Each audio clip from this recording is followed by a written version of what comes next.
문 좀 열어주시오. 내가 한양을 가야 하는데 날이 어두워 이 집에서 하루 신세 좀 쉬겠소. 나으리, 제발 제 아들만은 살려주십시오. 폭설이 몰아치던 그날 밤, 한 과부가 무릎 꿇고 울부짖었습니다. 초라한 초가집 한 채, 그 안에는 세상이 버린 모자가 있었죠. 어머니, 괜찮아요. 제가 뭐라도 할게요. 10살 소년의 눈빛이 너무 또렷했습니다. 하지만 세상은 그들에게 너무 가혹했어요. 남편은 억울하게 죽었고요. 마을 사람들은 손가락질했죠. 빚쟁이는 매일 찾아왔습니다. 그런데 그날 폭설 속에서 한 사내가 찾아왔어요. 신분을 숨긴 채 말이죠. 이 집엔 뭔가 사연이 있구나. 그가 누군지 아무도 몰랐습니다. 하지만 그의 등장은 모든 걸 바꿔놓았어요. 억울함이 밝혀지고 진실이 드러났죠. 그리고 10년 뒤, 이 집안의 세상이 깜짝 놀라는 엄청난 사건이 벌어졌어요. 도대체 무슨 일이 생긴 것일까요? 오늘 영상을 보시기 전 구독, 좋아요를 한번 눌러주세요. 당신의 구독은 저에게 엄청난 힘이 됩니다. 그리고 어디서 이 영상을 보시고 계신가요? 지역을 댓글로 적어주시면 제가 그 대가로 그곳을 향해 당신에게 오늘 행운이 깃들 수 있도록 사랑의 하트를 날립니다. 그럼 이야기 시작하겠습니다. 겨울 하늘이 갑자기 검게 변하더니 눈송이가 하나둘 떨어지기 시작했습니다. 처음엔 가볍게 흩날리던 눈발이 순식간에 폭설로 바뀌었죠.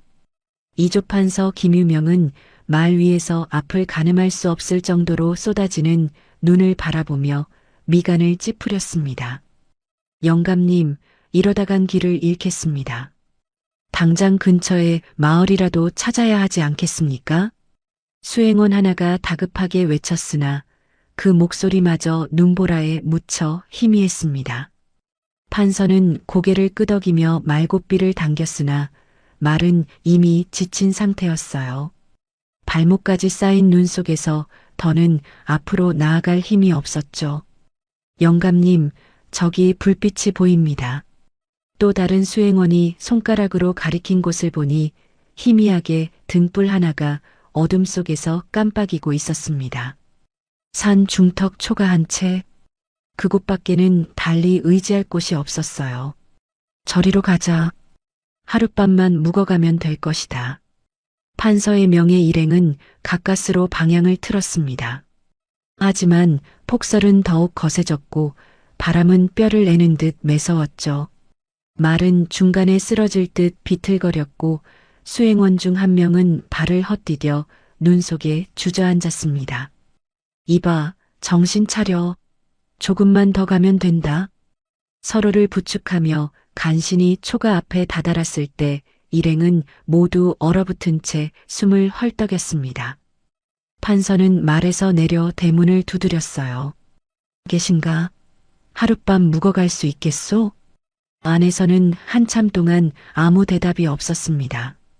판서가 다시 문을 두드리려는 순간 안에서 조심스러운 여인의 목소리가 들렸죠. 누구시옵니까? 목소리는 떨렸고 경계심이 가득했습니다. 판서는 잠시 망설이다가 신분을 숨기기로 했어요. 초라한 행색에 지친 일행을 보면 누가 높은 벼슬아치라고 믿겠습니까? 길을 가다 폭설을 만나 발이 묶였소. 하룻밤만 신세 지고 가겠으니 문 좀 열어주시오. 잠시 침묵이 흐른 뒤 빗장 열리는 소리가 들렸습니다. 문이 조금 열리더니 젊은 과부 하나가 얼굴을 내밀었어요. 나이는 30 남짓. 얼굴엔 고된 세월의 흔적이 역력했고 눈빛엔 두려움과 체념이 함께 서려 있었습니다. 들어오십시오. 과부는 더 말없이 문을 열어주었습니다. 판서와 수행원들이 안으로 들어서자 좁은 마당이 눈에 들어왔죠. 장독대는 깨진 채 방치되어 있었고 처마 밑엔 떨어진 기와 조각들이 굴러다니고 있었습니다. 사랑채는 없고 방 하나밖에 없습니다. 불편하시겠지만 거기서 쉬십시오. 과부의 목소리는 낮고 힘이 없었습니다. 판서는 고개를 끄덕이며 방으로 들어갔어요. 방 안은 생각보다 더 초라했습니다. 벽은 군데군데 금이 가 있었고 바닥엔 차가운 기운이 스며들었죠. 아궁이엔 불기운이 약했고 방 한쪽엔 낡은 이불 하나가 개켜져 있었습니다. 판서는 방 안을 둘러보다가 벽에 걸린 작은 저고리 하나를 발견했습니다. 어린아이 것으로 보이는 저고리. 그러나 그 저고리는 너무 낡아 색이 바랜 채 덩그러니 걸려 있었어요. 판서는 그 저고리를 바라보며 속으로 생각했습니다. 이 집엔 아이가 있구나. 그런데 왜 이렇게 집안이 쓸쓸한가? 과부는 부엌으로 들어가 물을 끓이기 시작했습니다. 판서는 방 안에 앉아 밖을 내다보았죠. 눈은 여전히 거세게 내리고 있었고 바람 소리는 귀신 울음처럼 처량했습니다. 영감님, 이 집 형편이 보통이 아닙니다. 뭔가 사연이 있는 것 같습니다. 수행원 하나가 낮게 속삭였습니다. 판서는 고개만 끄덕였어요. 보지 않아도 알 수 있었습니다. 이 집엔 깊은 한이 서려 있다는 것을. 잠시 뒤 과부가 따뜻한 물 한 사발을 들고 들어왔습니다. 떨리는 손으로 판서 앞에 내려놓으며 고개를 숙였죠. 변변찮지만 드십시오. 고맙소. 판서는 물을 받아들고 한 모금 마셨습니다. 따뜻한 기운이 목구멍을 타고 내려가며 얼어붙은 몸이 조금씩 녹았어요.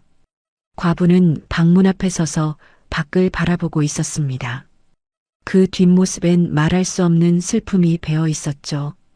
혹시 댁의 남편은 어디 계시오? 판서가 조심스럽게 물었습니다. 과부의 어깨가 움찔했고 한참을 침묵하더니 낮은 목소리로 대답했어요. 돌아가셨습니다. 언제? 3년 전입니다. 그 말 뒤엔 더 이상 아무 말도 없었습니다. 판서는 더 묻지 않았어요. 그러나 가슴 한구석이 무겁게 내려앉는 걸 느꼈습니다. 방 안은 다시 침묵에 잠겼고 밖에서는 눈보라만이 울부짖고 있었습니다. 그때 대문 밖에서 발소리가 들렸습니다. 과부가 화들짝 놀라며 밖으로 나갔죠. 잠시 뒤 작은 소년 하나가 온몸에 눈을 뒤집어 쓴 채 방 안으로 들어왔습니다. 나이는 10살 남짓. 옷은 누더기처럼 해졌고 얼굴은 추위에 새빨갛게 얼어 있었어요. 소년은 낯선 어른들을 보자 잠시 멈칫했습니다. 그러나 곧 고개를 숙이며 구석으로 물러났죠. 과부가 다가가 소년의 옷을 털어주며 낮게 말했습니다. 추웠겠구나. 어서 들어와 몸 좀 녹여라. 소년은 고개만 끄덕이고 말이 없었습니다. 판서는 그 소년을 바라보며 속으로 생각했어요. 저 아이의 눈빛 또래와는 다르구나. 뭔가 깊은 슬픔을 간직하고 있어. 밤은 깊어갔고 폭설은 여전히 멈추지 않았습니다. 판서는 누워서도 잠을 이룰 수 없었죠. 벽에 걸린 저고리, 과부의 슬픈 눈빛, 소년의 초라한 모습. 모든 것이 가슴을 짓눌렀습니다. 내일 날이 밝으면 이 집 사연을 들어봐야겠다. 뭔가 억울한 일이 있는 게 분명해. 판서는 그렇게 다짐하며 눈을 감았습니다. 밖에서는 눈보라가 더욱 거세게 몰아치고 있었고 이 작은 초가는 그 속에서 외롭게 버티고 있었습니다. 내일은 과연 어떤 이야기가 펼쳐질까요? 새벽녘 눈보라가 조금 잠잠해지자 방 안에는 어색한 침묵만이 흘렀습니다. 과부는 부엌에서 보리죽을 끓이고 있었고 소녀는 구석에 웅크린 채 잠들어 있었죠. 판서는 창문 틈으로 새어 들어오는 희미한 빛을 바라보며 생각에 잠겨 있었어요. 이 집엔 분명 깊은 사연이 있다. 남편을 잃은 과부, 초라한 살림, 그리고 저 아이. 그때 과부가 보리죽 한 그릇을 들고 들어왔습니다. 떨리는 손으로 판서 앞에 내려놓으며 고개를 숙였죠. 변변찮지만 드십시오. 쌀이 없어 보리죽밖에 없습니다. 아니요, 이것만으로도 감사하오. 판서는 숟가락을 들었으나 한 입 뜨기가 무거웠습니다. 이 집 형편에 자신들이 짐이 되고 있다는 걸 알았기 때문이죠. 과부는 방문 앞에 서서 밖을 바라보고 있었어요. 그 뒷모습이 너무나 쓸쓸해 보였습니다. 부인, 실례가 되지 않는다면 댁의 사연을 들어도 되겠소? 판서가 조심스럽게 물었습니다.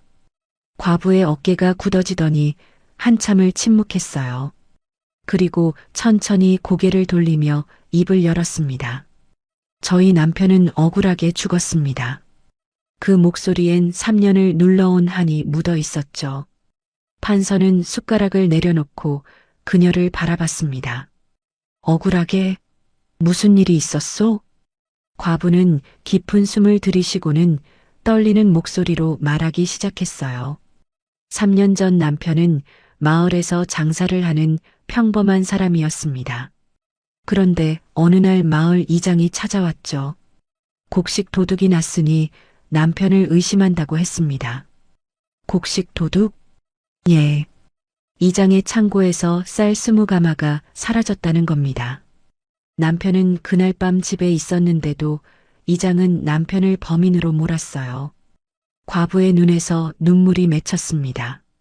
판서는 주먹을 쥔 채 계속 들었죠. 증거가 있었소? 아무것도 없었습니다. 다만 이장이 내 놈이 범인이다라고 우기면 그만이었죠. 마을 사람들도 이장 편을 들었고 관아에서도 조사 한번 제대로 하지 않았습니다.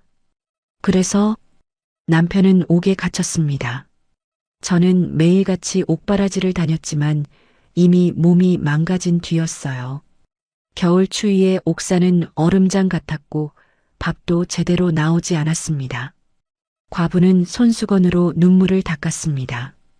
목소리는 더욱 떨렸죠.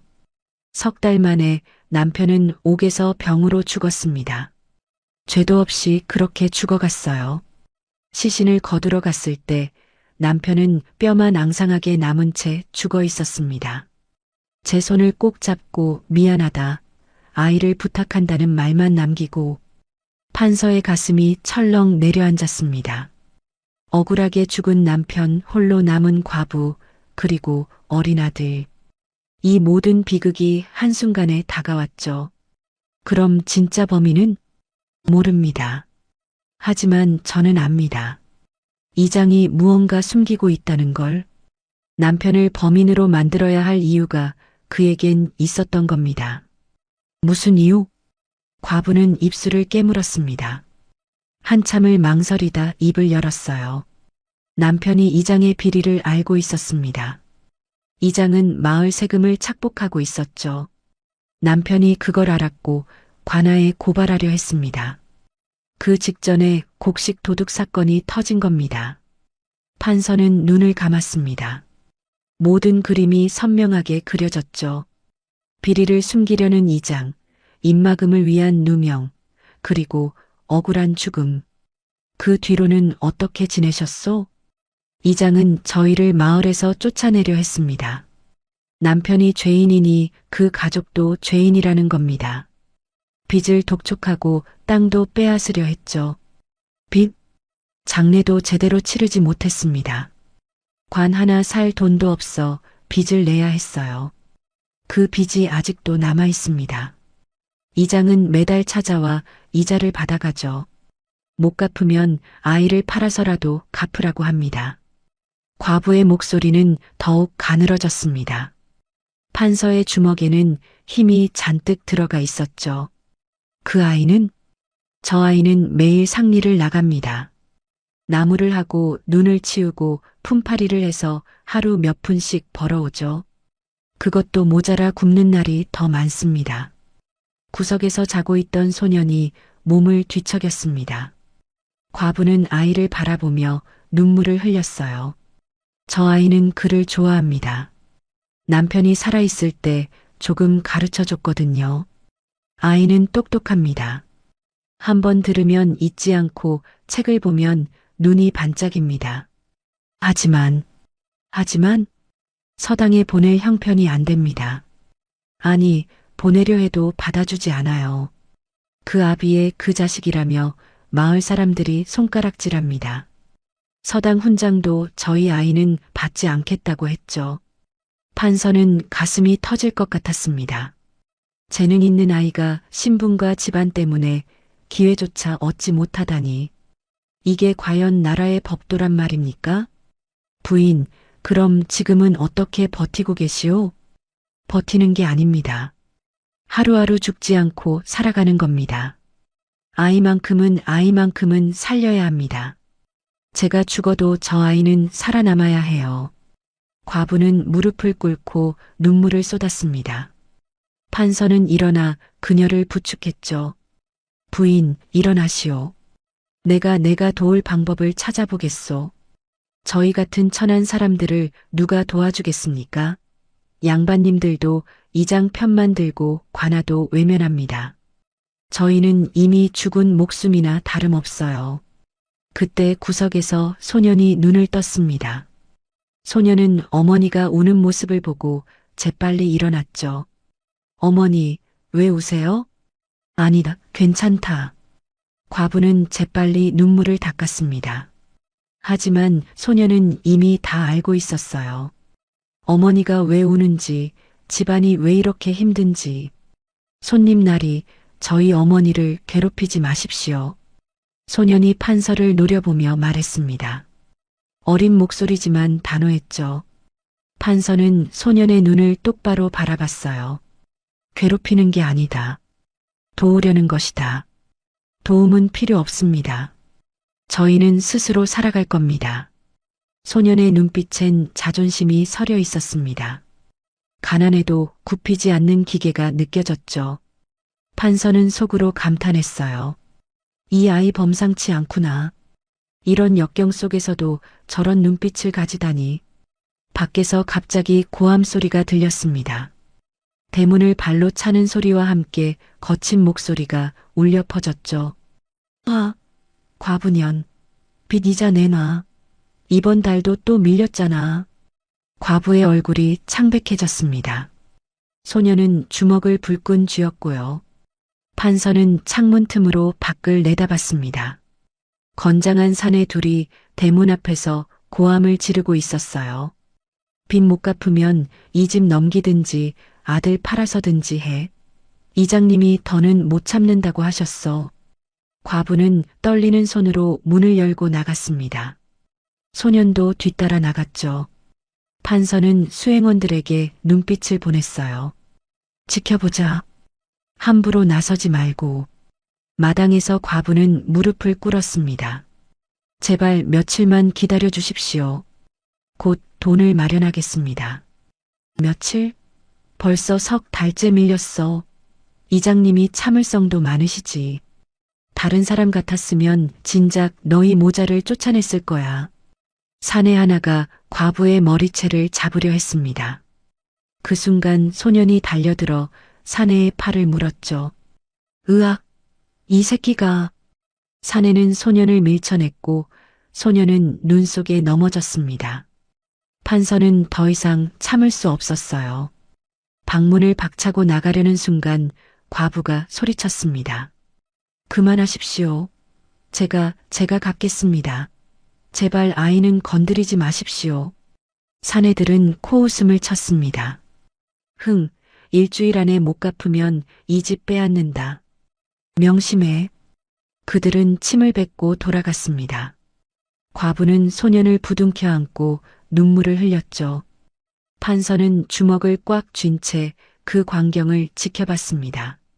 가슴속에서 무언가 뜨거운 것이 끓어올랐어요. 이건 도저히 참을 수 없다. 반드시 바로 잡아야 한다. 판서는 그날 밤 결심했습니다. 이 과부와 아이를 반드시 구하겠다고. 그리고 억울한 죽음의 진실을 밝히겠다고. 밤이 깊어갈 무렵 소녀는 어머니가 잠든 것을 확인하고 조용히 방을 나섰습니다. 판서는 잠들지 않고 있다가 그 모습을 봤죠. 소녀는 헛간 쪽으로 가더니 무언가를 꺼내 들었어요. 희미한 달빛에 비친 것은 너덜너덜한 책 한 권이었습니다. 저 아이가 저 밤중에 무얼 하는 걸까? 판서는 조용히 일어나 창문 틈으로 지켜봤습니다. 소녀는 눈 쌓인 마당 한쪽에 앉아 책장을 펼쳤어요. 손가락으로 글자를 짚어가며 중얼거렸죠. 입김이 하얗게 서렸지만 소녀는 개의치 않았습니다. 판서는 가만히 문을 열고 밖으로 나갔습니다. 발소리를 죽이며 소년에게 다가갔죠. 소녀는 판서의 기척을 느끼고 화들짝 놀라 책을 숨겼어요. 날이 죄송합니다. 밤늦게 소란을. 아니다.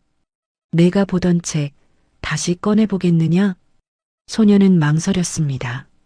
하지만 판서의 눈빛이 따뜻해서인지 천천히 책을 다시 꺼냈죠. 판서는 책 표지를 보고 눈을 크게 떴습니다. 이건 논어가 아니냐? 예. 아버지께서 남기신 책입니다.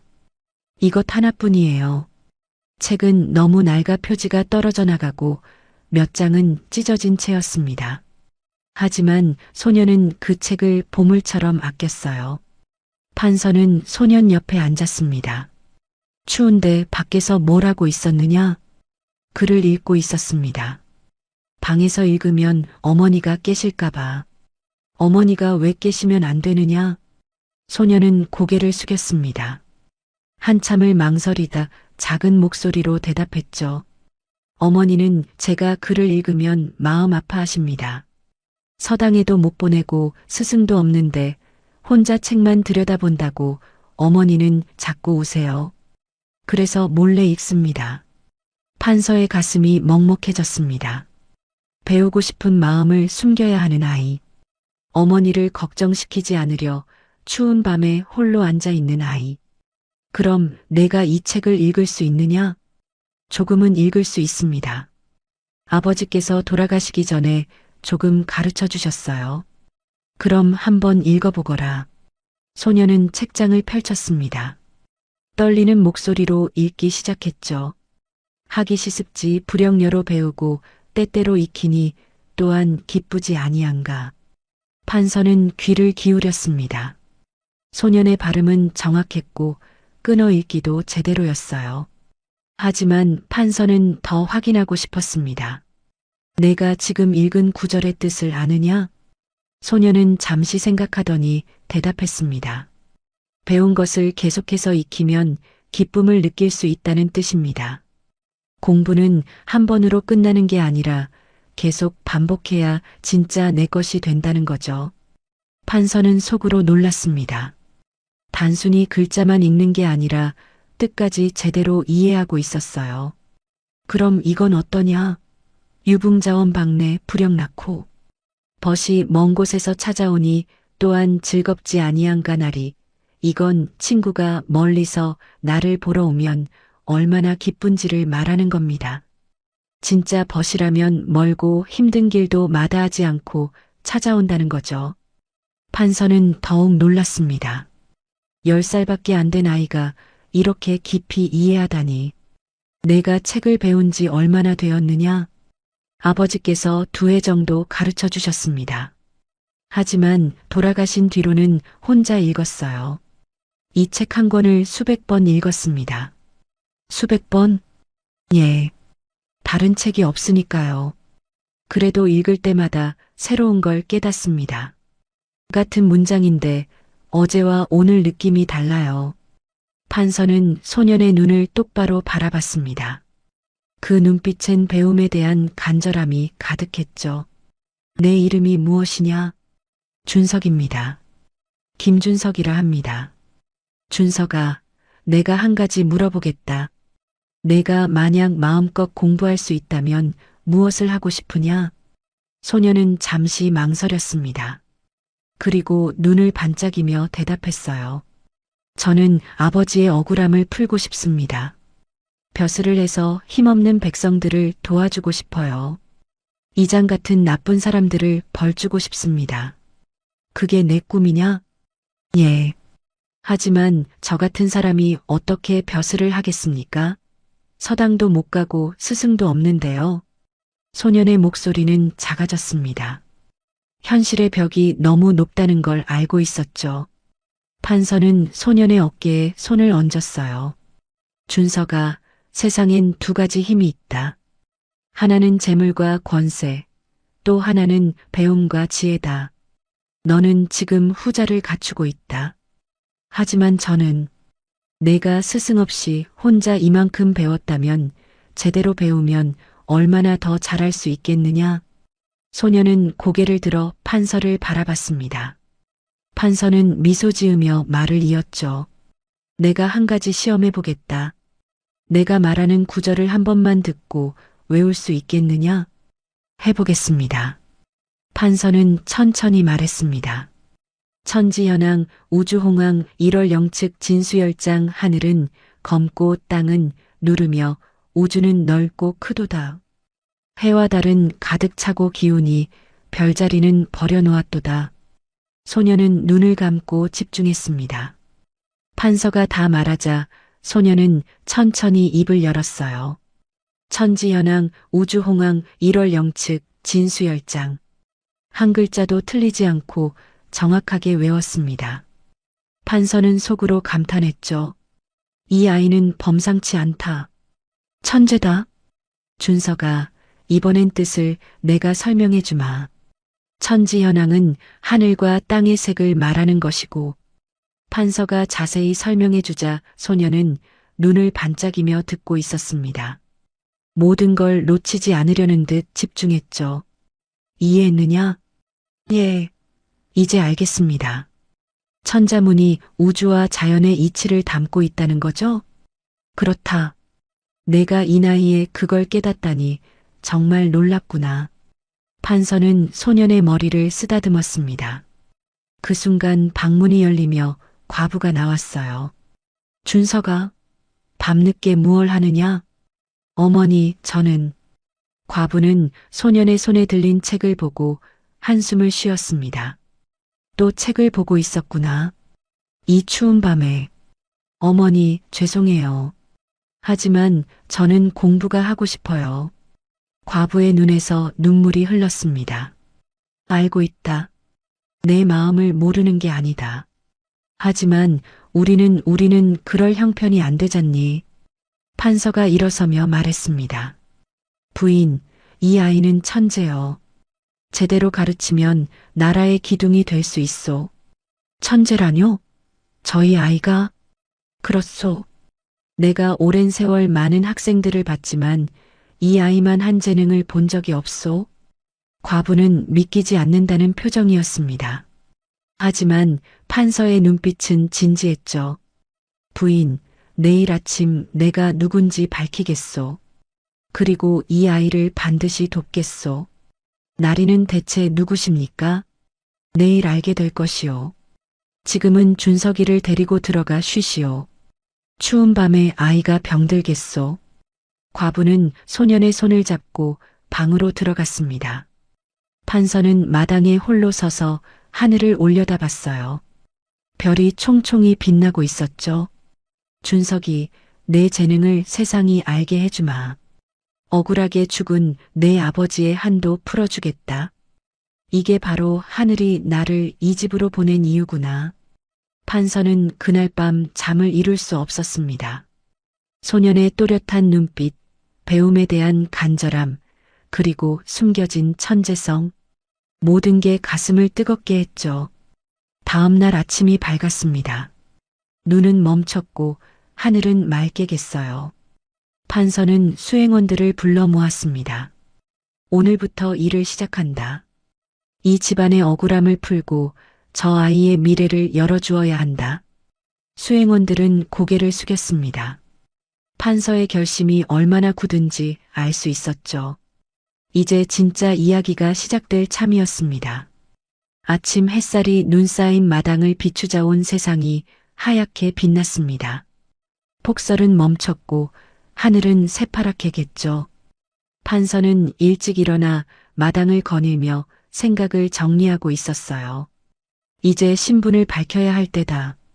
그래야 이 집안을 도울 수 있다. 방문이 열리며 과부가 나왔습니다.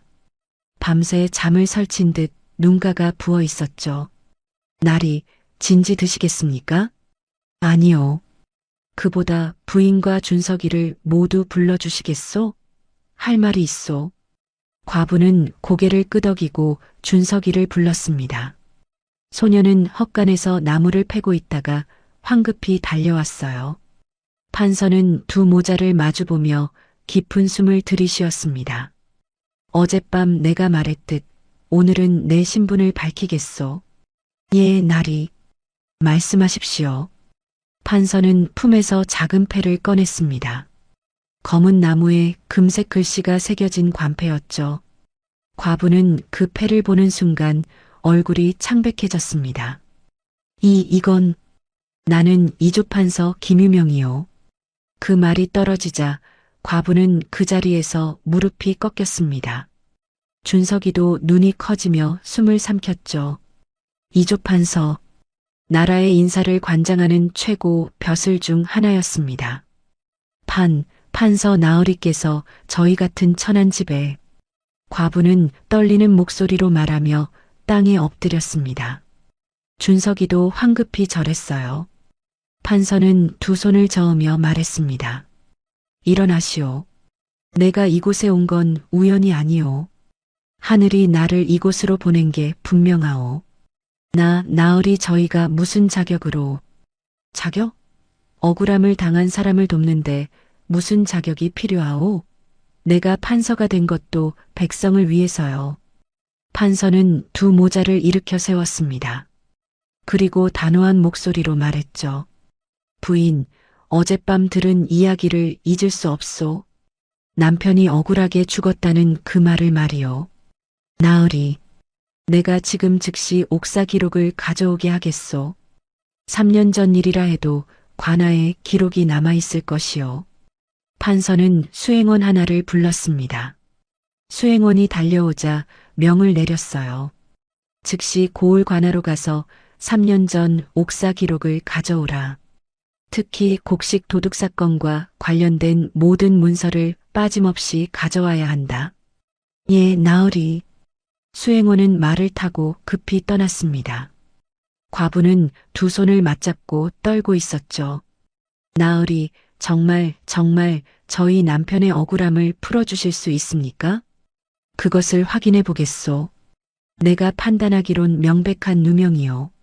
준석이가 앞으로 나섰습니다. 어린 얼굴에 눈물이 가득했어요. 나으리 아버지는 정말 좋은 분이셨습니다. 절대 도둑질 같은 건 하지 않았어요. 안다, 준석아. 내가 어젯밤 내 눈을 봤을 때 이미 알았다. 내 아버지가 어떤 분이었는지 말이다. 나으리. 준석이는 더 이상 참지 못하고 눈물을 쏟았습니다. 새해 동안 억눌러온 감정이 터져나왔죠. 과부도 소년을 안으며 함께 울었어요. 2시간쯤 지났을까요? 수행원이 두툼한 문서 뭉치를 들고 돌아왔습니다. 나으리 가져왔습니다. 판서는 문서를 받아들고 마루에 앉았습니다. 하나하나 펼쳐보기 시작했죠. 과부와 준석이는 숨죽이며 지켜봤어요. 판서의 눈빛이 점점 날카로워졌습니다. 문서를 읽어내려가면서 표정이 굳어졌죠. 이건 말도 안 되는 기록이요. 나으리, 무엇이 그러하십니까? 보시오. 여기 조사 기록이 있소. 곡식이 도난당한 날 밤 남편은 집에 있었다고 증인이 있소. 예, 저와 아이가 함께 있었습니다. 그런데 이 장의 진술만으로 남편을 범인으로 몰았소. 증거도 없이 말이오. 판서는 다음 장을 넘겼습니다. 얼굴이 더욱 굳어졌어요. 더 이상한 건 조사가 단 하루 만에 끝났다는 거요. 보통 이런 사건은 최소 열흘은 조사하는데 하루 만에 결론을 냈소. 그럼 누군가 의도적으로 빨리 마무리한 거요. 진실을 밝히지 않으려고 말이요. 판서는 마지막 문서를 펼쳤습니다. 그 순간 눈빛이 번쩍였죠. 역시 여기 있구나. 무엇이 있습니까, 나으리? 이 장이 옥사 직전 관아에 곡식 20가마를 바쳤다는 기록이요. 명목은 수고비라고 되어 있소. 과부는 입을 막았습니다. 준석이는 주먹을 불끈 쥐었죠. 그게 뇌물이란 말씀입니까? 그렇소. 이장이 관할을 매수한 거요. 그래서 제대로 된 조사 없이 남편을 범인으로 만든 것이요. 판서는 문서를 탁 내려놓았습니다. 목소리에 분노가 묻어났어요. 더 가증스러운 건 진짜 범인이 따로 있다는 거요. 여기 보시오. 같은 시기에 이웃 마을에서도 곡식 도난 사건이 여러 건 있었소. 그런데 모두 미제로 남아 있어. 그럼 그 범인이 아마도 조직적으로 곡식을 훔친 도둑대가 있었을 거요. 그런데 이장은 그걸 덮고 남편에게 죄를 뒤집어 씌운 것이요. 왜 그런 짓을?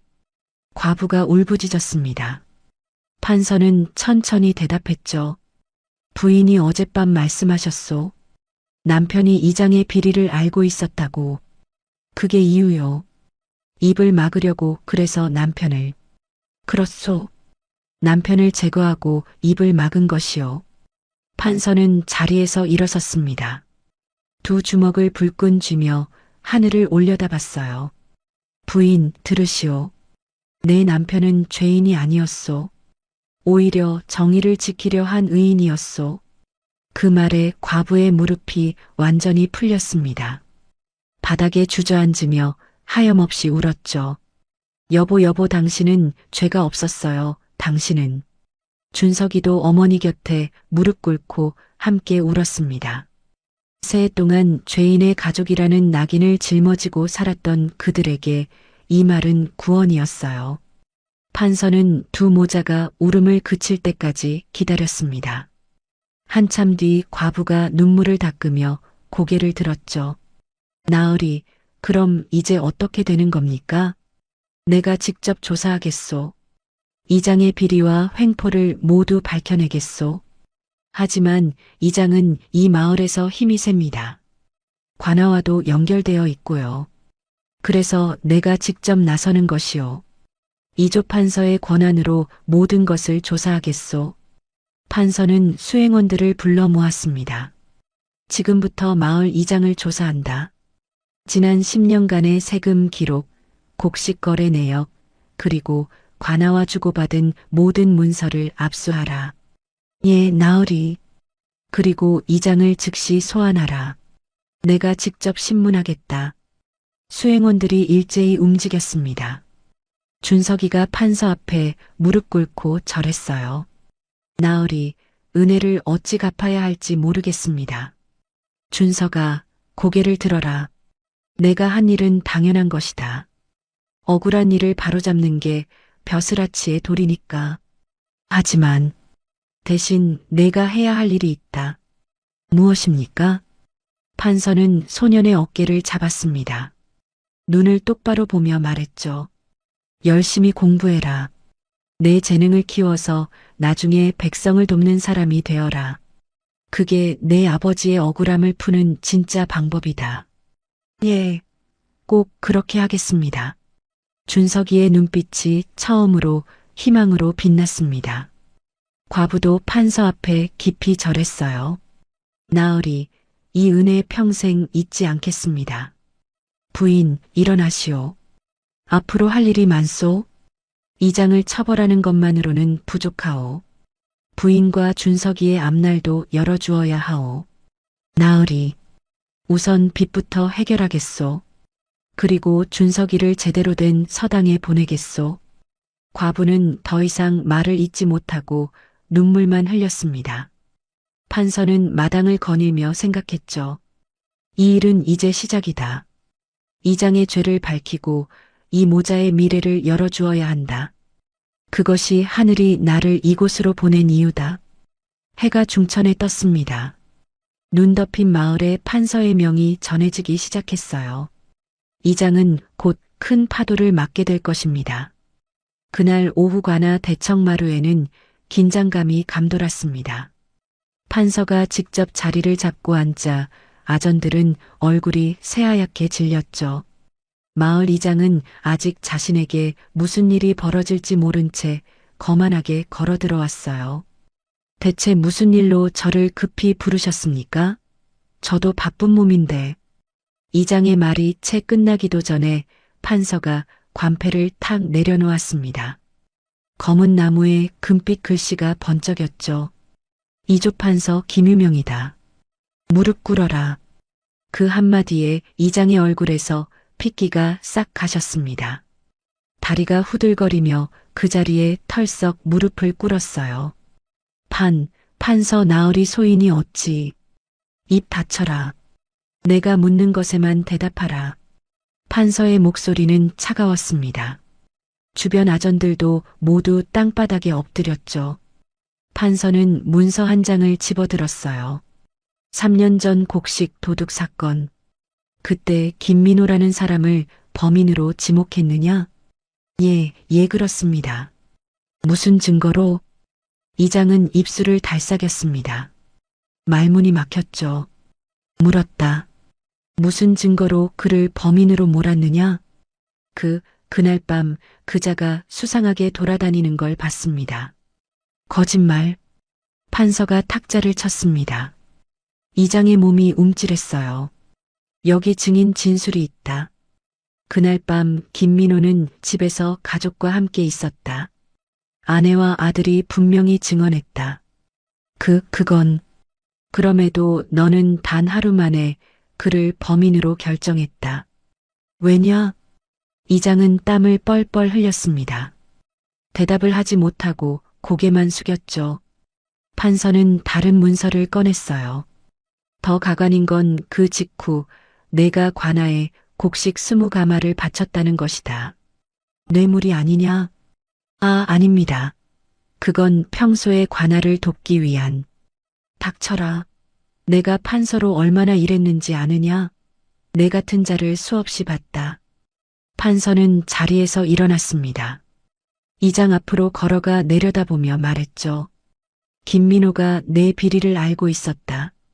그래서 입을 막으려고 그를 범인으로 만든 것 아니냐? 아닙니다. 그럼 지난 10년간 세금 장부를 보자. 여기 내가 횡령한 내역이 고스란히 남아있다. 판서가 두툼한 장부를 펼쳤습니다. 붉은 선이 곳곳에 그어져 있었어요. 보아라. 매년 백성들에게 거둔 세금과 관아에 보고한 세금이 다르다. 그 차액이 어디로 갔느냐? 이장은 더 이상 변명하지 못했습니다. 얼굴은 흑빛이 되었고 입술만 파르르 떨렸죠. 그뿐인가? 내가 마을 과부와 고아들을 괴롭힌 일도 다 조사했다. 빚을 내주고 터무니없는 이자를 받았지. 나으리, 제발. 아직 끝나지 않았다. 판서는 포졸에게 손짓했습니다. 포졸이 한 사내를 끌고 들어왔어요. 장사치 차림의 뚱뚱한 사내였습니다. 이자는 누구냐? 소인은 상인 박만수라 하옵니다. 내가 3년 전 곡식을 훔친 진짜 범인이냐? 박만수는 얼굴이 새파랗게 질렸습니다. 이장도 눈을 크게 뜨며 박만수를 노려봤죠. 나으리, 소인은 억울합니다. 입 닫혀라. 내가 이미 다 조사했다. 판서는 또 다른 문서를 꺼냈어요. 내가 그 시기 갑자기 많은 곡식을 팔았다는 기록이 여기 있다. 어디서 난 곡식이냐? 그건 제가 원래 가지고 있던. 거짓말하지 마라. 넌 그 전까지 빚더미에 앉아 있었다. 갑자기 어디서 그 많은 곡식이 생겼느냐? 박만수는 할 말을 잃었습니다.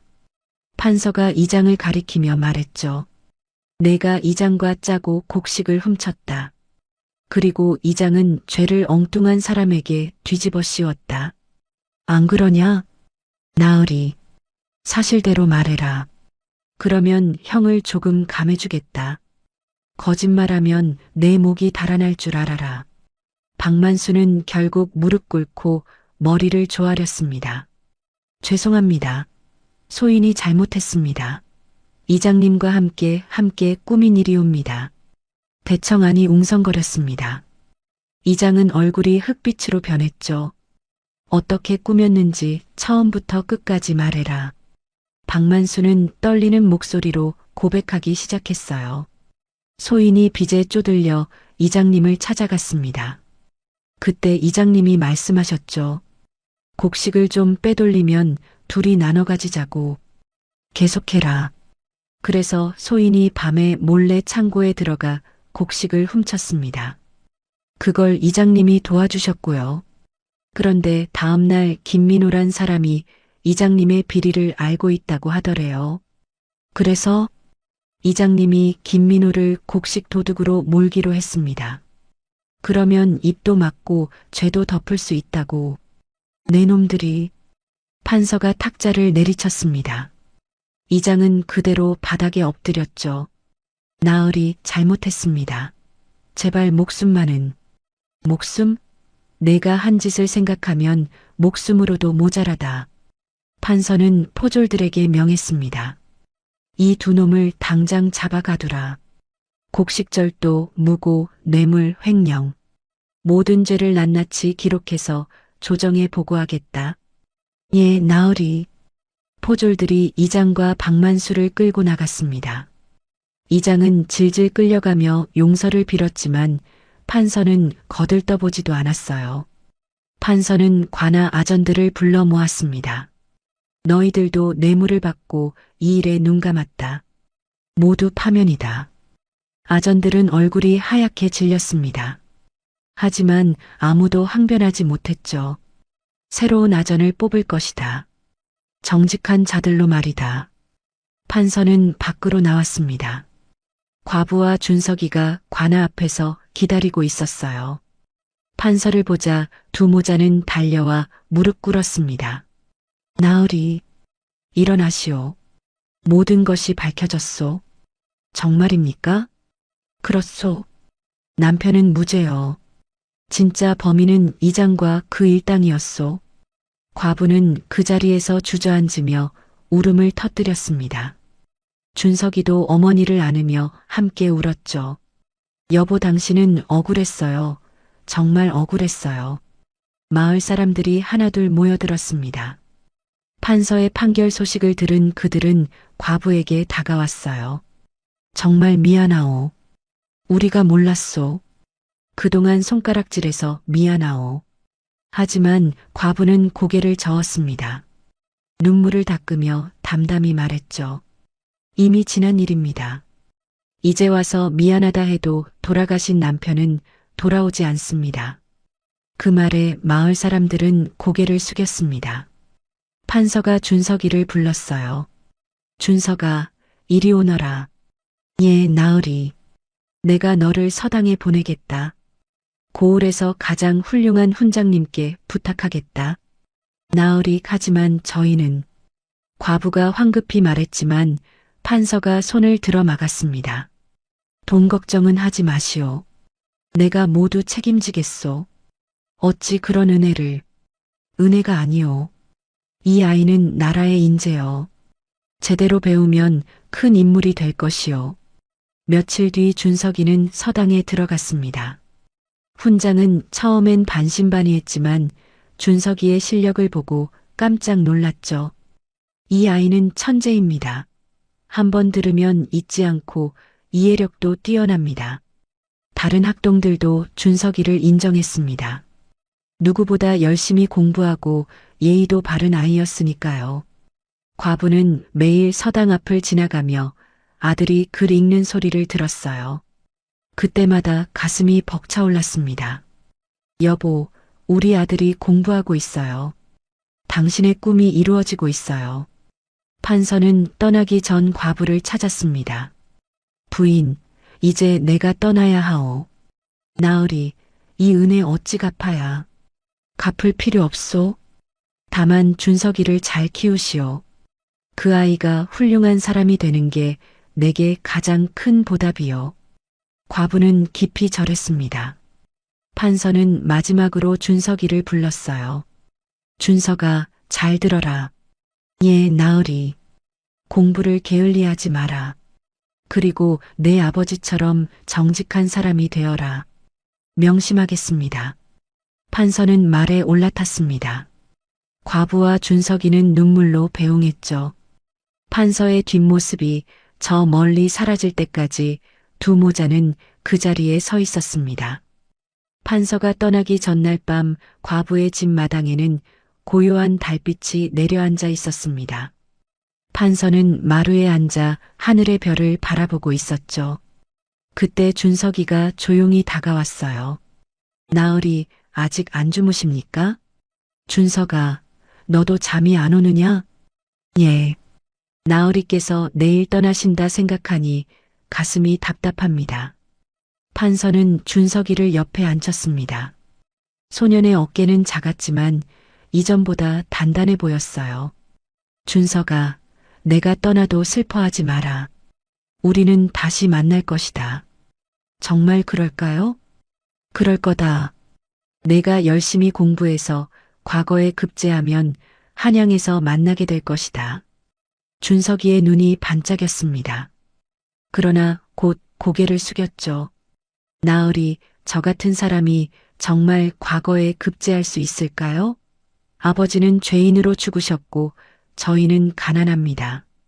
준석아, 하늘은 사람의 신분을 보지 않는다. 재능과 노력을 본다. 판서는 품에서 작은 주머니를 꺼냈습니다. 무게감이 있어 보였죠. 이걸 받아라. 나으리, 이건 은자 100냥이다. 내 공부에 쓰거라. 준석이는 황급히 손을 저었습니다. 안 됩니다. 이미 너무 많은 은혜를 받았는데 어찌 이것까지. 준석아, 이건 시주가 아니다. 판서는 단호하게 말했습니다. 이건 투자다. 내 미래에 대한 투자란 말이다. 내가 훌륭한 관리가 되어 백성을 돕는다면 이 돈은 100배, 1000배가 되어 돌아올 것이다. 나으리, 그리고 이것도 받아라. 판서는 또 다른 물건을 꺼냈습니다. 책 2권이었어요. 표지는 깨끗했고 금박이 박혀 있었습니다. 이건 사서삼경 중 맹자와 중용이다. 내가 젊은 시절 읽던 책이다. 나으리의 책을 제가 어찌. 내가 가져야 한다. 이 책들이 내게 가장 필요하다. 판서는 책을 준석이 손에 쥐어 주었습니다. 준석이는 떨리는 손으로 책을 받아들었죠. 특히 맹자를 잘 읽어라. 거기엔 백성을 귀하게 여기고 정의를 세우는 법이 담겨 있다. 예, 나으리. 평생 간직하겠습니다. 간직만 하지 말고 제대로 읽어라. 그리고 실천해라. 두 사람은 한참 동안 말없이 앉아 있었습니다. 바람이 불어와 나뭇가지를 흔들었고 어디선가 부엉이 소리가 들렸어요. 준석아, 마지막으로 한 가지만 당부하마. 예, 말씀하십시오. 어머니를 잘 모셔라. 내 어머니는 세상에서 가장 강한 분이시다. 예, 알고 있습니다. 그리고 아버지의 억울함을 잊지 마라. 하지만 원한으로 살지는 마라. 준석이는 고개를 끄덕였습니다. 눈가에 눈물이 맺혔죠. 나으리, 제가 꼭 훌륭한 사람이 되겠습니다. 그래서 나으리를 다시 뵈러 한양에 가겠습니다. 기다리고 있겠다. 판서는 준석이의 머리를 쓰다듬었습니다. 그 손길이 따뜻했어요. 다음 날 아침 해가 떠오르자 마을 사람들이 모여들었습니다. 판서가 떠난다는 소식을 들은 그들은 관아 앞에 줄지어 섰죠. 판서가 말에 오르려 할 때 과부가 달려왔어요. 나으리, 부인, 왜 이리 서두르시오? 과부는 헐떡이며 무언가를 내밀었습니다. 작은 보자기에 싼 물건이었죠. 나으리, 이건 제가 직접 지은 버선입니다. 변변찮지만 받아주십시오. 판서는 보자기를 펼쳤습니다. 하얀 명주 버선 한 켤레가 정성스럽게 접혀 있었어요. 부인, 이게 나으리께서 저희를 구해주셨습니다. 이 은혜를 어찌 갚아야 할지 몰라 밤새 이것을 지었습니다. 과부의 손가락에는 바늘 자국이 선명했습니다. 밤새 잠도 자지 않고 바느질했다는 증거였죠. 판서는 버선을 소중히 받아들었어요. 고맙소, 부인. 이 버선을 신고 한양까지 가겠소. 나으리, 저희는 평생 나으리를 잊지 못할 겁니다. 과부의 목소리가 떨렸습니다. 눈물이 주르륵 흘러내렸죠. 판서는 과부를 바라보며 말했어요. 부인, 이제 당당하게 사시오. 남편의 누명을 벗었고 아들은 공부하고 있지 않소? 예, 나으리. 모두 나으리 덕분입니다. 아니요. 부인이 포기하지 않았기 때문이요. 그 힘든 세월을 견뎌냈기 때문이요. 준석이도 앞으로 나와 깊이 절했습니다. 나으리, 저 김준석은 이 은혜를 반드시 갚겠습니다. 준석아, 은혜를 갚는 방법은 하나다. 훌륭한 사람이 되어 다른 이를 돕는 것이다. 명심하겠습니다. 판서는 말굽비를 잡았습니다. 수행원들도 모두 말에 올라탔죠. 마을 사람들이 길 양쪽에 늘어서서 손을 흔들었어요. 판서님, 감사합니다. 다녀오십시오. 저희를 잊지 마십시오. 판서는 고개를 돌려 한 번 더 과부와 준석이를 바라봤습니다. 두 모자는 손을 꼭 잡고 서 있었어요. 햇살이 그들을 비추니 마치 그림처럼 보였죠. 판서는 말을 천천히 몰기 시작했습니다. 발굽소리가 울려 퍼졌어요. 과부와 준석이는 판서의 뒷모습이 완전히 사라질 때까지 그 자리에 서 있었습니다. 어머니, 나으리가 가셨어요. 그래, 가셨구나. 과부는 눈물을 닦았습니다. 하지만 그 눈물은 슬픔만이 아니었어요. 희망이 섞여 있었죠. 준석아, 우리도 이제 새로 시작해야 한다. 예, 어머니. 내 아버지의 억울함이 풀렸다. 이제 당당하게 살 수 있어. 준석이는 고개를 끄덕였습니다. 품에 안은 책이 무게감 있게 느껴졌어요. 며칠 뒤 과부는 장터에 작은 가게를 열었습니다. 판서가 남긴 돈으로 쌀과 곡식을 팔기 시작한 거죠. 처음엔 손님이 별로 없었어요. 하지만 과부는 정직했습니다. 곡식의 질을 속이지 않았고 저울도 정확했죠. 이 댁은 정말 정직하구만. 그러게. 다른 데는 저울을 속이는데 여긴 그런 게 없어. 소문이 퍼지자 손님이 늘어났습니다. 한 달쯤 지나자 가게는 제법 번창했어요. 과부는 저녁마다 장부를 정리하며 생각했죠. 여보, 당신이 지키려 했던 정직함을 제가 이어가고 있어요. 우리 아들에게도 물려주겠어요. 준석이는 서당에서 날로 실력이 늘었습니다. 훈장은 혀를 내두를 정도였죠. 이 아이는 정말 비범하오. 벌써 사설을 다 읽었소. 정말입니까? 그뿐이요. 이해력이 뛰어나 한번 가르치면 바로 깨쳐요. 이런 학동은 평생 처음 봅니다. 다른 학동의 부모들도 인정했습니다. 우리 아이가 준석이를 많이 따르더군요. 준석이는 공부도 잘하지만 성품도 바르지요. 과부는 그런 말을 들을 때마다 가슴이 벅찼습니다. 서당에서 돌아온 준석이는 매일 어머니에게 배운 것을 이야기했어요. 어머니, 오늘은 맹자를 배웠어요. 어떤 내용이었느냐? 하늘이 장차 큰 임무를 그 사람에게 내리려 할 때는 반드시 먼저 그 마음을 괴롭게 하고 그 근고를 수고롭게 한다고 했어요. 그게 무슨 뜻이냐? 큰 일을 하려면 먼저 고난을 겪어야 한다는 뜻이에요. 우리처럼요. 과부는 아들을 꼭 안았습니다. 그래, 우리가 겪은 고난이 헛되지 않을 거다. 내가 훌륭한 사람이 되면 모든 게 의미가 있어. 예, 어머니. 저 꼭 그렇게 할게요. 그날 밤 과부는 남편의 위패 앞에 앉았습니다. 작은 등잔불이 흔들리고 있었죠. 여보, 우리 아들이 잘 크고 있어요. 판서님 덕분에 서당에도 다니고 있고요. 당신의 억울함도 풀렸어요. 눈물이 뺨을 타고 흘렀습니다. 이제 당당하게 살 수 있어요. 사람들도 다시 우리를 인정해줘요. 당신이 결백하다는 걸 모두 알아요. 밖에서 바람이 불어왔습니다. 창문이 살짝 열리며 달빛이 방 안으로 스며들었어요. 마치 남편이 대답하는 것 같았죠. 한편 한양으로 돌아가는 길에 판서는 수행원에게 말했습니다. 저 아이를 기억해 두어라. 김준석 말입니까? 그렇다. 저 아이는 반드시 큰 인물이 될 것이다. 어찌 그렇게 확신하십니까? 재능도 재능이지만 저 아이에겐 더 중요한 게 있다. 무엇입니까? 올바른 마음이다. 억울함을 겪었지만 원망하지 않고 배우려 한다. 그런 사람이 진짜 큰일을 한다. 판서는 하늘을 올려다봤습니다. 구름 사이로 햇살이 쏟아지고 있었어요. 준서가 잘 자라거라. 언젠가 우리는 다시 만날 것이다. 그때 내가 어떤 사람이 되어 있을지 기대된다. 말발굽 소리가 울려 퍼지며 판서 일행은 저 멀리 사라져 갔습니다. 그러나 그들이 남긴 것은 사라지지 않았어요.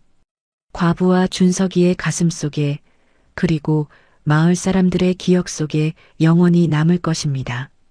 세월은 물처럼 흘렀습니다.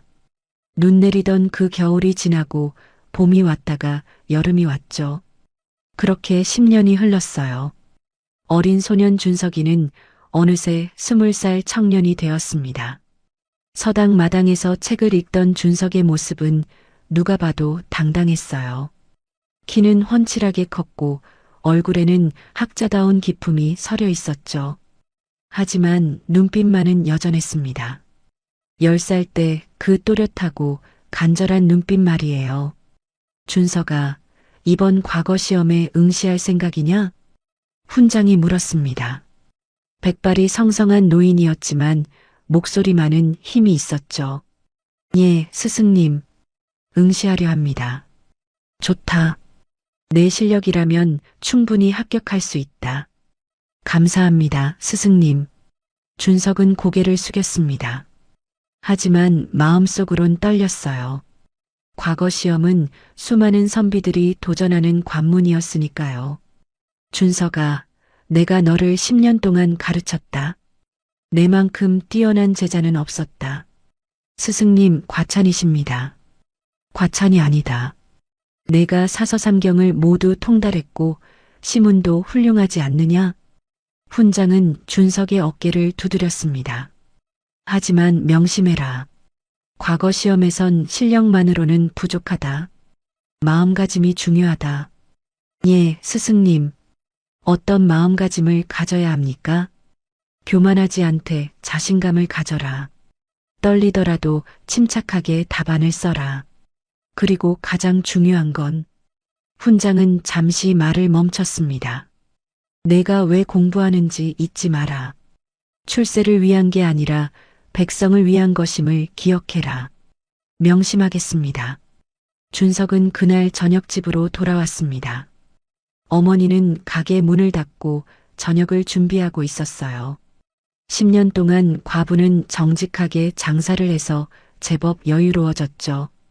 가게는 장터에서 가장 믿을 만한 곳으로 소문났습니다.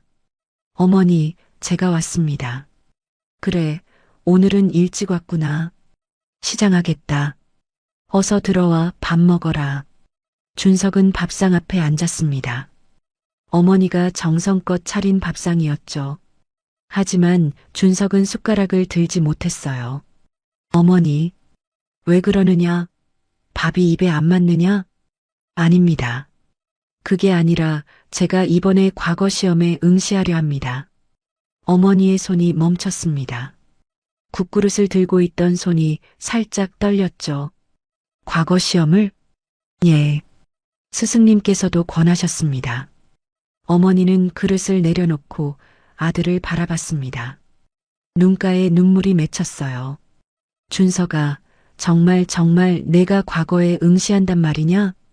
예, 어머니. 제가 공부한 건 이날을 위해서였어요. 어머니는 아들의 손을 꼭 잡았습니다. 내 아버지가 살아계셨다면 얼마나 좋아하셨을까. 우리 아들이 과거를 본다니. 어머니, 울지 마세요. 저 꼭 합격해서 판서님을 뵈러 갈 거예요. 그래, 그래야지. 판서님께 너를 보여드려야지. 어머니는 눈물을 닦았습니다. 하지만 곧 걱정스러운 표정이 되었죠. 준서가 한양까지 가려면 돈이 많이 들 텐데. 어머니, 걱정 마세요. 제가 모은 돈이 있어요. 준석은 10년 동안 틈틈이 품팔이를 해서 돈을 모았습니다. 많지는 않았지만 한양까지 가기엔 충분했어요. 그래도 부족할 텐데. 어머니가 더 보태줄게. 어머니, 됐어요. 어머니는 가게 유지하시는데 쓰세요. 아니다. 이건 내 아버지의 몫이다. 어머니는 방 안으로 들어가 보자기를 하나 꺼냈습니다. 펼쳐보니 은자가 들어 있었죠. 이건 어머니가 10년 동안 모은 돈이다. 내 과거 시험을 위해 한 푼 한 푼 모았어. 어머니. 준석은 더 이상 참지 못하고 눈물을 흘렸습니다. 어머니도 함께 울었죠. 두 모자는 한참 동안 서로를 껴안고 울었어요. 며칠 뒤 준석은 한양으로 떠날 채비를 했습니다. 마을 사람들이 모여들어 전송해 주었죠. 준석이 꼭 합격해라. 우리 마을의 자랑이 되어라. 너라면 할 수 있다. 준석은 사람들에게 절했습니다. 예전에 자신과 어머니를 손가락질하던 사람들이었지만 이젠 달랐어요. 진심으로 응원해주고 있었죠. 훈장도 나와서 마지막 당부를 했습니다. 준석아, 떨지 마라. 내 실력을 믿어라. 예, 스승님. 은혜 잊지 않겠습니다. 준석은 보따리를 메고 길을 나섰습니다. 어머니가 손을 흔들었어요. 준석아, 조심해서 가거라. 꼭 돌아와야 한다. 예, 어머니. 꼭 합격해서 돌아올게요. 준석의 뒷모습이 점점 멀어져 갔습니다. 어머니는 그 모습이 완전히 사라질 때까지 지켜봤죠. 한양까지는 보름이 걸렸습니다. 준석은 걸으며 계속 글을 외웠어요. 쉬는 동안에도 책을 펼쳤고 잠들기 전에도 문장을 되뇌었죠. 판서님, 저 김준석이 갑니다. 나으리께서 주신 기회를 헛되이 하지 않겠습니다. 드디어 한양에 도착했습니다. 거대한 성문과 높은 건물들이 눈에 들어왔어요. 준석은 숨이 막힐 것 같았죠. 과거 시험장은 사람들로 가득했습니다. 수백 명의 선비들이 모여들었어요. 양반과 자제들도 많았고 부잣집 아들들도 보였죠. 준석은 초라한 옷차림에 주눅이 들었습니다. 아니야. 신분을 보는 게 아니라 실력을 본다고 하셨어. 나는 할 수 있어. 시험이 시작되었습니다. 문제가 적힌 종이가 나눠졌어요. 준석은 문제를 보는 순간 가슴이 뛰었죠. 백성을 어떻게 다스려야 하는가? 이건 준석이 가장 많이 생각한 주제였습니다. 아버지의 억울한 죽음, 어머니의 고난, 판서님의 가르침, 모든 게 떠올랐어요. 준석은 붓을 들었습니다. 손이 떨렸지만 첫 글자를 쓰는 순간 떨림이 사라졌죠. 마치 물 흐르듯 글이 써졌어요. 백성은 나라의 근본이다. 근본이 튼튼해야 나라가 평안하다. 따라서 백성을 다스림에는 먼저 그들의 마음을 헤아려야 한다. 준석은 아버지 이야기를 담았습니다. 억울하게 죽은 백성, 외면받은 가족, 그리고 정의를 세워준 판서, 모든 이야기를 논리정연하게 풀어냈어요. 시험이 끝났습니다. 준석은 답안을 제출하고 나오며 하늘을 올려다봤죠. 아버지, 제가 최선을 다했습니다. 이제 하늘에 맡기겠습니다. 보름 뒤 합격자 발표가 있었습니다. 시험장 앞에는 수많은 사람들이 모였어요. 준석도 떨리는 마음으로 그 자리에 있었죠. 북소리가 울렸습니다. 관리가 나와서 명단을 읽기 시작했어요. 대과 합격자를 발표한다. 첫째, 김준석. 그 순간 준석의 귀가 멍해졌습니다. 주변 소리가 들리지 않았어요. 그저 자신의 이름만 울려 퍼졌죠. 김준석? 김준석이 어디 있느냐? 준석은 정신을 차리고 앞으로 나갔습니다. 다리가 후들거렸지만 꿋꿋이 걸었어요. 소생이 김준석이옵니다. 장원급제다. 사람들이 환호했습니다. 준석은 그 자리에서 무릎이 꺾이며 눈물을 쏟았어요. 아버지, 어머니, 판서님, 제가 해냈습니다. 그때 저 멀리 이조판서 김유명은 관청에서 합격자 명단을 받아보고 있었습니다. 첫 번째 이름을 보는 순간 그의 손이 멈췄죠. 김준석 설마 그 아이인가? 판서는 급히 자세한 정보를 확인했습니다. 본관, 출신지, 붙인 이름, 모든 게 일치했어요. 그 아이다. 준석이가 장원급제를 했구나. 판서는 자리에서 일어나 창밖을 바라봤습니다. 10년 전 폭설 속에서 만났던 그 소년, 헛간에서 혼자 책을 읽던 그 눈빛, 모든 게 생생했어요. 잘했다, 준석아. 정말 잘했다. 판서의 눈가에도 눈물이 맺혔습니다. 한 아이의 인생이 바뀌는 순간을 지켜보는 감동이었죠. 10년 전 그 폭설이 헛되지 않았다는 증거였어요. 장원급제 소식은 바람처럼 고향 마을까지 날아갔습니다. 어머니는 그 소식을 듣고 그 자리에서 주저앉아 울었어요. 기쁨의 눈물이었죠. 여보, 우리 아들이 장원급제를 했어요. 마을 사람들이 모두 축하하러 왔습니다. 장터는 축제 분위기였어요. 훈장은 눈물을 흘리며 하늘을 우러렀죠. 내 평생 이런 제자는 처음이다. 하늘이 도왔구나. 한양에서 준석은 합격자들과 함께 대궐로 들어갔습니다. 임금님을 아련하는 자리였죠.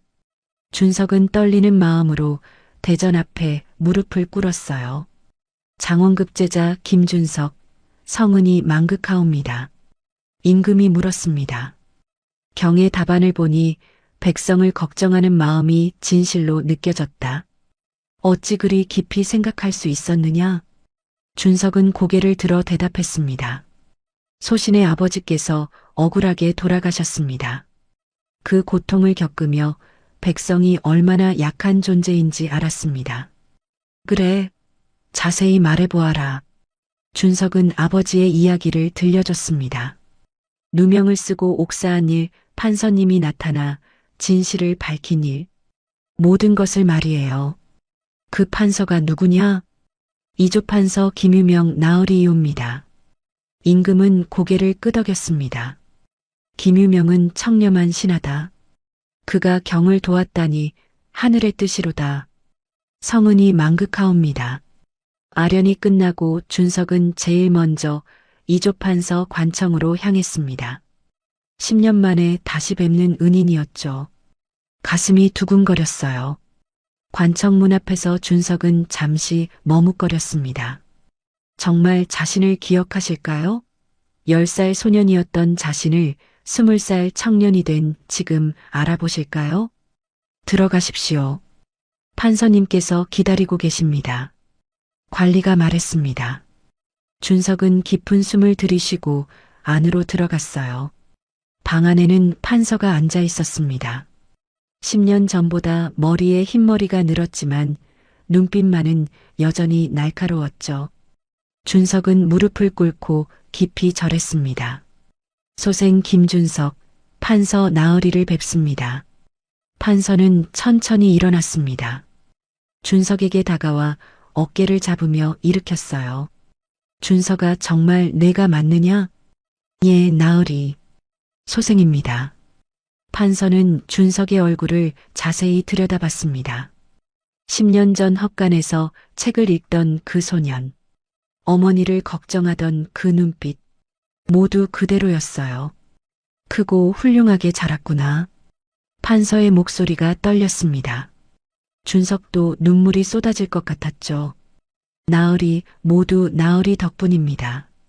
나으리께서 저를 구해주지 않으셨다면 저는 지금 여기 있을 수 없었습니다. 아니다, 준석아. 이건 내 노력의 결과다.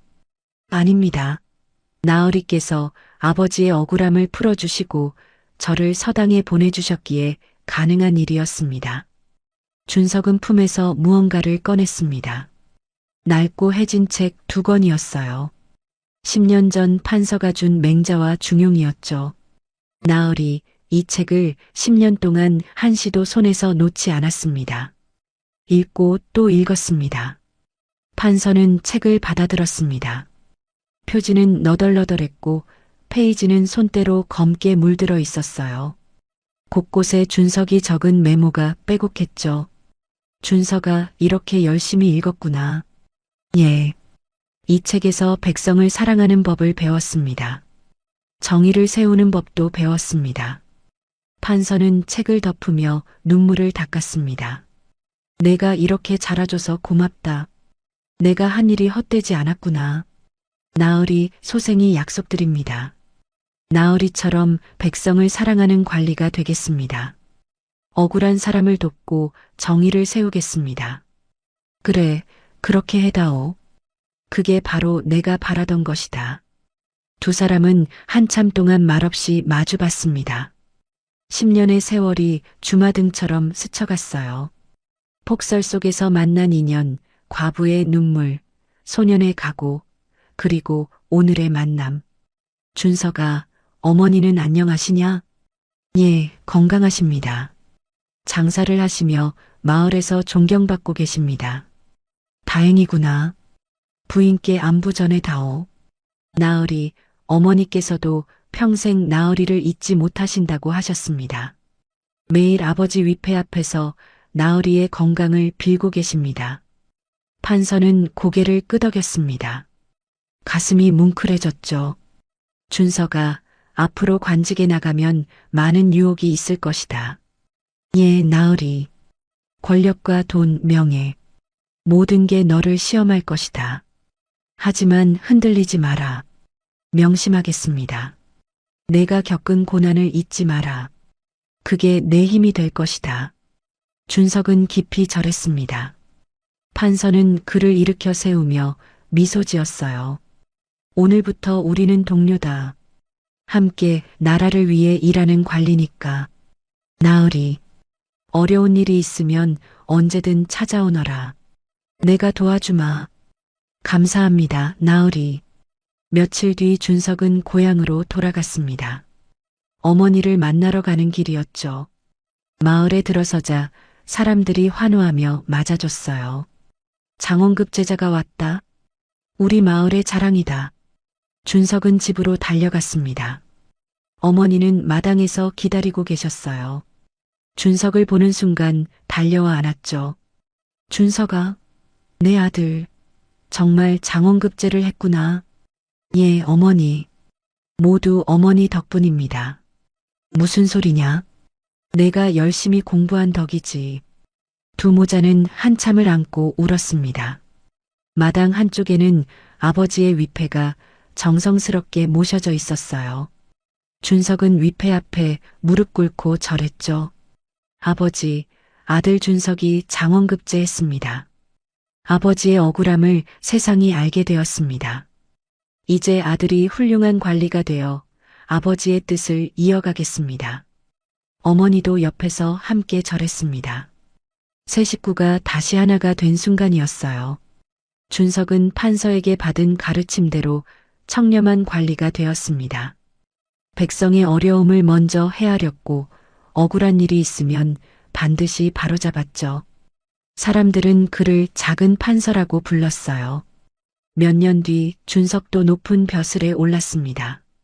판서는 그 소식을 듣고 흐뭇해했죠. 준석이가 계속 잘하고 있구나. 내가 만난 사람 중 가장 훌륭한 인재다. 어느 겨울날 판서는 다시 그 마을을 찾았습니다. 10몇 년 만에 다시 온 곳이었어요. 폭설이 내리던 그날의 기억이 생생했죠. 마을은 많이 변했습니다. 과부의 가게는 큰 상점이 되었고 사람들은 풍족하게 살고 있었어요. 판서는 상점 앞에 섰습니다. 누구신지요? 나이 든 과부가 나와 물었습니다. 판서를 알아보지 못했죠. 부인, 저를 모르시겠소? 과부는 판서를 자세히 보았습니다. 그리고 눈이 커지며 입을 막았어요. 혹시 판서 나으리? 그렇소, 부인. 나으리. 과부는 그 자리에서 무릎 꿇고 절했습니다. 눈물이 주르륵 흘렀죠. 나으리, 정말 다시 오셨군요. 부인도 건강하시고 준석이도 잘 되었다니 기쁩니다. 모두 나으리 덕분입니다. 저희는 평생 이 은혜를 잊지 못할 것입니다. 판서는 과부를 일으켜 세웠습니다. 준석이가 훌륭한 관리가 되었소. 앞으로 더 큰 일을 할 것이오. 예, 나으리. 모두 나으리께서 씨앗을 뿌려주셨기 때문입니다. 판서는 하늘을 올려다봤습니다. 눈이 내리고 있었어요. 십몇 년 전 그날처럼 말이죠. 폭설 속에서 만난 인연이 이렇게 아름다운 결실을 맺었구나. 한 사람을 구하는 것이 한 집안을 구하고 한 집안을 구하는 것이 나라를 구하는 일이었구나. 그렇게 폭설 속의 인연은 역사가 되었습니다. 한 사람의 선행이 한 아이의 인생을 바꾸고 그 아이가 다시 수많은 백성을 도왔죠. 준석은 평생 판서의 가르침을 잊지 않았고 그의 자녀들에게도 그 정신을 물려주었습니다. 세월이 흘러 판서가 세상을 떠날 때 준석은 관직을 버리고 달려와 3년상을 치렀어요. 스승과 부모의 은혜가 같다고 생각했기 때문이죠. 나으리, 저 김준석은 평생 나으리의 가르침을 따르겠습니다. 백성을 사랑하고 정의를 세우며 살겠습니다. 준석의 눈물은 판서의 무덤 위에 떨어졌습니다. 그 눈물 속에는 감사와 존경, 그리고 다짐이 담겨 있었어요. 훗날 사람들은 이 이야기를 전하며 말했습니다. 폭설 속에서 만난 인연이 한 아이의 인생을 바꿨고 그 아이가 나라의 기둥이 되었다. 선행은 결코 헛되지 않으며 은혜는 반드시 갚아진다. 그리고 그 교훈은 오늘날까지 전해져 내려오고 있습니다. 이 이야기가 재미있으셨다면 구독과 좋아요를 눌러주세요. 재미없으셨다면 댓글로 재미없다라고 솔직하게 적어주세요. 여러분의 의견이 더 좋은 이야기를 만드는데 큰 힘이 됩니다. 모든 분들께 큰 복이 찾아가기를 기원합니다.